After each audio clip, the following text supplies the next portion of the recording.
स्वागत है आप सभी का हमारे YouTube चैनल पर। और आज फिर आपके लिए इकोनॉमिक सेशन के कुछ बहुत ही महत्वपूर्ण प्रश्न लेकर उपस्थित हैं। तो आप सभी बिल्कुल रेडी होंगे आज के हमारे इस बेहतरीन सेशन के लिए। तो बिना देर किए हुए हम चलते हैं अपने आज की इस इम्पोर्टेंट वीडियो पे। आज का हमारा पहला प्रश्न है, लॉरेंज वक्र द्वारा क्या मापा जाता है? बहुत बार पेपर में प्रश्न पूछा गया। आप जब PYQ देखेंगे तो उसमें ये प्रश्न आपका मोस्ट फेवरेट क्वेश्चन इकोनॉमी के अंतर्गत आएगा। राष्ट्रीय आय को मापा जाता है, मुद्रास्फीति को मापा जाता है, या फिर आय की विषमता को मापा जाता है, या फिर बेरोजगारी को मापा जाता है। तो यहाँ पे जो लॉरेंज वक्र होता है, या आय या फिर संपत्ति के वितरण में जो असमानता होती है उसको मापने के लिए प्रयोग किया जाता है। यदि जो वक्र होता है ये समांता रेखा से अधिक दूरी पर होता है तो असमानता अधिक होती है। इसी आधार पर गिनी गुणांक भी निकाला जाता है। तो बेटा यहाँ पे याद क्या रखना है, अगर लॉरेंज वक्र पूछा जाए किसके लिए प्रयोग किया जाता है तो आय की विषमता या संपत्ति के वितरण की विषमता या असमानता के लिए प्रयोग किया जाता है। क्लियर? चलते हैं हम अगले क्वेश्चन पे।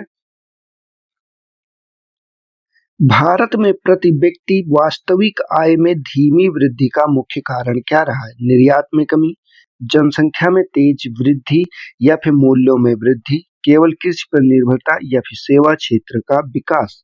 तो यहाँ पे आपको बताना क्या है, प्रति व्यक्ति वास्तविक आय में धीमी वृद्धि का क्या कारण रहा है? तो इसका सबसे बड़ा कारण तो आप सभी जानते हैं, हर एक चीज का क्या है, जनसंख्या।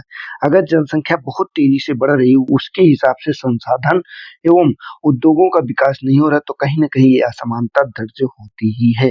तो भारत में प्रति व्यक्ति जो वास्तविक आय है उसकी वृद्धि का धीमा रहने का जनसंख्या कहीं ना कहीं एक सबसे बड़ा प्रमुख कारण रहा है। ठीक, क्यों? क्योंकि यह आय बढ़ने पर भी जनसंख्या वृद्धि के कारण प्रति व्यक्ति आय का जो अनुपात होता है वो घट जाता है। क्लियर? बढ़ते अगले क्वेश्चन पे। नवम पंचवर्षीय योजना का मसौदा के अनुसार सकल घरेलू उत्पाद GDP की लक्षित वृद्धि दर क्या थी? यहाँ पे कुल 9 जो आपका प्लानिंग ईयर था उसमें क्या GDP रही थी, लक्ष्य क्या था, उसके बारे में यहाँ पे पूछ रहा है। 5%, 6.5%, 7% या फिर 8%। तो यहाँ पे याद आपको रखना, जो 9th पंचवर्षीय योजना थी जो 1997 से लेके कब 1997 से लेके 2002 के बीच में चली थी, इसमें जो लक्षित GDP वृद्धि दर थी ये थी 7%। ठीक, 7% निर्धारित की गई थी और इसका उद्देश्य क्या था? संतुलित विकास और सामाजिक न्याय के साथ में आर्थिक प्रगति सुनिश्चित करना, ये यहाँ का मुख्य लक्ष्य था। हम चलते हैं अपने अगले क्वेश्चन पे।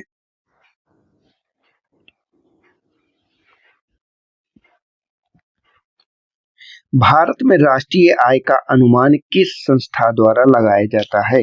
भारतीय रिजर्व बैंक के द्वारा, नीति आयोग के द्वारा, केंद्रीय सांख्यिकी संगठन के द्वारा, या फिर योजना आयोग के द्वारा। तो बेटा भारत में जो ये आपका लगाया जाता है राष्ट्रीय आय का आकलन, ये केंद्रीय सांख्यिकी संगठन के द्वारा लगाया जाता है, जिसे CSO के रूप में आप सभी जानते हैं। और अगर बात करते हैं वर्तमान में यह कार्य सांख्यिकी कार्यालय जो संगठन है जिसे NSO के नाम से जानते हैं, NSO के अंतर्गत किया जाता है। यह संस्था पूरी GDP हो, GNP हो या राष्ट्रीय आय हो, सभी के संबंधित आंकड़े को जारी करता है। तो यहाँ पे याद रखिएगा, केंद्रीय सांख्यिकी संगठन। क्लियर? हम बढ़ते हैं अपने अगले क्वेश्चन पे। प्रश्न है, भारत में राष्ट्रीय आय का प्राकलन किस संस्था द्वारा किया जाता है? भारतीय रिजर्व बैंक के द्वारा, नीति आयोग के द्वारा, केंद्रीय सांख्यिकी संगठन के द्वारा, या फिर वित्त आयोग के द्वारा। तो बेटा यहाँ पे देखिए वही पुराना क्वेश्चन, बस थोड़ा सा पैटर्न चेंज है कि भारतीय राष्ट्रीय आय का आकलन या प्राकलन किस जो है संस्था द्वारा किया जाता है। तो यहाँ पे केंद्रीय सांख्यिकी संगठन आपका जो CSO है, CSO के तहत ही किया जाता है, जिसे सेंट्रल स्टैटिस्टिकल ऑर्गेनाइजेशन के नाम से जानते हैं। क्लियर? हम बढ़ते हैं अपने अगले क्वेश्चन पे। भारत में राष्ट्रीय आय सामांकों का आकलन किसके द्वारा किया जाता है? अब यहाँ पे देखिए लगातार प्रश्न जो आपसे पूछा जा रहा है सेम पैटर्न पे आधारित प्रश्न है, बस क्या है थोड़ा बहुत चेंज है प्रश्नों के आकलन को, जैसे और ये सब PYQ के प्रश्न है, भारतीय रिजर्व बैंक के द्वारा, CSO के द्वारा, योजना आयोग के द्वारा, या फिर नीति आयोग के द्वारा। तो कोई भी ऑप्शन दे अगर राष्ट्रीय आय से जुड़ा हुआ है तो उसमें आपको CSO ही मानना, इसका भी CSO ही सही हो जाएगा। क्लियर? हम बढ़ते हैं अपने अगले क्वेश्चन पे। अगले क्वेश्चन का बात करते हैं। अगला क्वेश्चन है, भारत में राष्ट्रीय आय का आकलन कौन करता है? नीति आयोग करता है, वित्त मंत्रालय करता है, केंद्रीय सांख्यिकी संगठन करता है, भारतीय रिजर्व बैंक करता है? तो यहाँ पे केंद्रीय सांख्यिकी संगठन करता है, सीएसओ करता है। सीएसओ ही हर वर्ष जो है इसका आकलन करता है। क्लियर। हम बढ़ते हैं अपने अगले क्वेश्चन पे। प्रश्न है, भारत में राष्ट्रीय आय का नियमित प्राकलन किस संस्था द्वारा किया जाता है? नियमित संस्था द्वारा किया जाता है, इसमें भी केंद्रीय सांख्यिकी संगठन है। ये लगातार 3 क्वेश्चन आपके रिपीट हो गए हैं, सेम पैटर्न पे रहे हैं, बस थोड़ा बहुत डिफरेंस रहा है उसमें। और इसके बाद अगले क्वेश्चन पे चलते हैं, भारत में प्रति व्यक्ति आय सर्वाधिक किस राज्य में है? ये क्वेश्चन थोड़ा सा अलग है। भारत में प्रति व्यक्ति आय सर्वाधिक किस राज्य में है? महाराष्ट्र में है, गुजरात में है, गोवा में है, तमिलनाडु में है। तो यहाँ पे जो गोवा राज्य है, यहाँ पे प्रति व्यक्ति आय सर्वाधिक होती है। क्यों? क्योंकि यहाँ पे छोटी जनसंख्या है एवं पर्यटन आधारित अर्थव्यवस्था है, तो कहीं ना कहीं यहाँ पे जो इनकी आय है वो अधिक होती है, जनसंख्या यहाँ पे कम है, तो इसीलिए उनकी प्रति व्यक्ति आय सबसे अधिक हो जाती है। हम चलते हैं अपने अगले क्वेश्चन पे। अगला प्रश्न, भारत में प्रति व्यक्ति वार्षिक आय न्यूनतम किस राज्य में आकी गई है? मिनिमम की बात यहाँ पे कर रहा है, उड़ीसा में, झारखंड में, बिहार में या फिर मध्य प्रदेश में? तो ये सभी को पता है, जो बिहार राज्य, बिहार में प्रति व्यक्ति आय भारत में न्यूनतम आकी गई है। इसका मुख्य कारण है वहाँ पे औद्योगिक विकास की कमी, जनसंख्या का अधिक होना एवं सीमित संसाधनों का होना, तो इसीलिए वहाँ पे न्यूनतम आय को आका गया है। चलते हैं अगले क्वेश्चन पे हम। किसी देश की आर्थिक वृद्धि की सर्वाधिक उपयुक्त माप क्या है? कुल राष्ट्रीय आय है, निर्यात है, प्रति व्यक्ति उत्पाद है या फिर विदेशी निवेश है? तो यहाँ पे अगर बात करते हैं तो किसी देश की जो आर्थिक वृद्धि की सही माप है, ये प्रति व्यक्ति उत्पाद पर कैपिटा इनकम या आउटपुट होती है, क्योंकि यह कुल आय को जनसंख्या के अनुपात में दर्शाता है, जीवन स्तर को बेहतर संकेतक होता है। क्लियर। हम चलते हैं अपने अगले क्वेश्चन पे। हिंदू समृद्धि दर, हिंदू रेट ऑफ ग्रोथ का संबंध किससे है? प्रति व्यक्ति आय से, सकल राष्ट्रीय उत्पाद से, विदेशी व्यापार से, राजकोषीय घाटा से है? तो यहाँ पे जो हिंदू समृद्धि दर शब्द का प्रयोग है, ये स्वतंत्रता के बाद में कुछ शुरुआती दशक है, जैसे कि 1950 से अगर लेते हैं, 1950 से 1980 के बीच का जो समय होता है, इसमें भारत की जो ये वृद्धि दर है, आर्थिक वृद्धि, ये बहुत ही धीमी रहती है।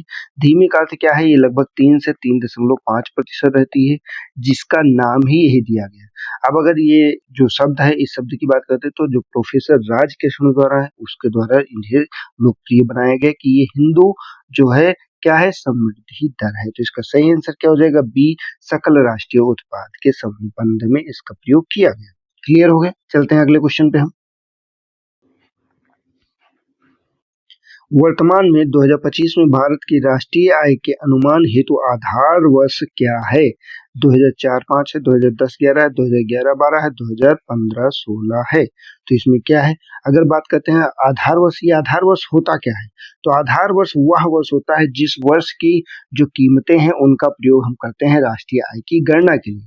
तो वर्तमान में इस ईयर को जो लिया गया है, ये 2011 और 2012 का जो ईयर है, इसे लिया गया है, क्योंकि इसमें ही ये तय किया गया कि इसमें बहुत ज्यादा परिवर्तन नहीं हुआ है, और इसीलिए जो है इस वर्ष को आधार वर्ष के रूप में जो है आंका जाता है। लेकिन अभी क्या है, अभी जैसे कि 2026 चल रहा है, तो इस आधार वर्ष को परिवर्तित करने की जरूरत है, क्योंकि अब तब से अगर 2011-12 से देखें, तब से कीमतों को में जमीन आसमान का अंतर आ चुका है, तो इसीलिए अब इसका भी प्रयोग करना अनिवार्य हो जाता है। चलते हैं अगले क्वेश्चन पे हम।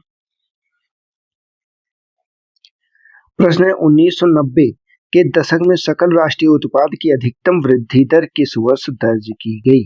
1994 से 95, 1995 से 1996, 1996 से 97, 1998 से 99।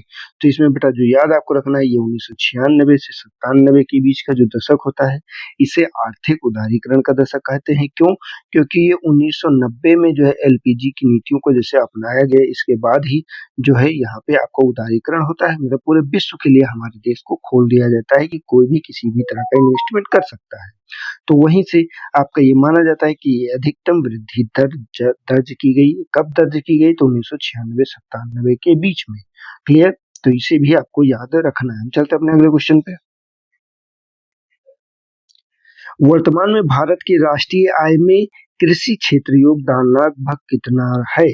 10% है, 12% है, 14.4% है या फिर 18% है। तो यहाँ पे अगर बात करते हैं वर्तमान संदर्भ में, तो राष्ट्रीय आय में लगभग 14.4% कृषि का योगदान है। ये क्या है? ये जो है रोजगार में तो कृषि का सबसे अधिक हिस्सा है, लेकिन अगर बात करते हैं जो आय है, आय में इसका इतना हिस्सा नहीं होता है। क्लियर? तो इसे भी आपको याद रखना है। हम चलते हैं अपने अगले क्वेश्चन को। इस प्रश्न का उत्तर आपको कमेंट बॉक्स में कमेंट करके देना है। जैसे भारत में कुल बचत में सर्वाधिक योगदान कौन करता है? कॉर्पोरेट क्षेत्र करता है, सरकारी क्षेत्र करता है, घरेलू क्षेत्र करता है या फिर विदेशी क्षेत्र करता है? आपके कमेंट का इंतजार रहेगा, कमेंट करके इसका उत्तर दीजिएगा। हम उस प्रश्न को देख ले रहे हैं जो प्रश्न हम लोगों ने किसको कल देखा था। प्रश्न था हमारा, संविधान सभा में स्थायी अध्यक्ष कौन थे? डॉक्टर भीमराव अम्बेडकर थे, पंडित जवाहरलाल नेहरू थे, डॉक्टर राजेंद्र प्रसाद थे या फिर सरदार पटेल थे? देखिए यहाँ पे स्थायी की बात की गई है, तो स्थायी में डॉक्टर राजेंद्र प्रसाद को ही आपको टिक करना है। अगर अस्थायी की बात करते हैं तो वहां पे डॉक्टर सच्चिदानंद सिन्हा को टिक करना रहता है। तो यहाँ पे आपका सी आंसर सही हो जाएगा, डॉक्टर राजेंद्र प्रसाद। ये हमारे कल का प्रश्न का उत्तर था। तो दोस्तों आज के इस सेशन में हम लोग इतना ही रखते हैं। हम लोग मिलेंगे अपने नेक्स्ट से एक बेहतरीन सेशन में, लेकिन हमारे चैनल को सब्सक्राइब जरूर कीजिए, वीडियो को लाइक कीजिए और अधिक से अधिक अपने दोस्तों को शेयर कीजिए। तब तक के लिए जय हिंद, जय भारत, आपका दिन शुभ।